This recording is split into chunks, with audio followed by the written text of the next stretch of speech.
Biar betul, sampai 10 kali kena tolak dengan stesen TV. Nama penuh dia Ahmad Nadir bin Ahmad Nasar, tapi dikenali dengan Nadir Nasar. Berumur 28 tahun dan berketinggian 184 cm.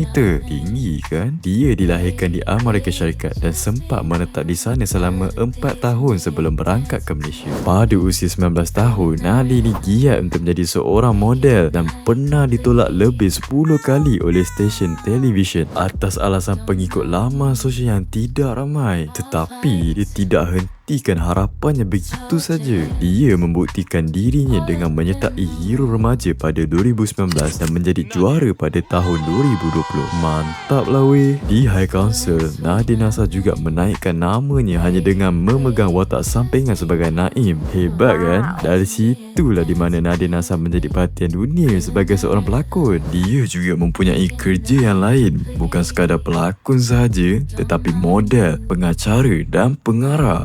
Mantap gila. Kisah perjalanan Nadir Nasar ni membuktikan bahawa kejayaan tidak datang dengan mudah, tetapi melalui ketekunan dan semangat yang tidak pernah padam. Apa pendapat korang tentang Nadir Nasar ni? Cuba komen sikit.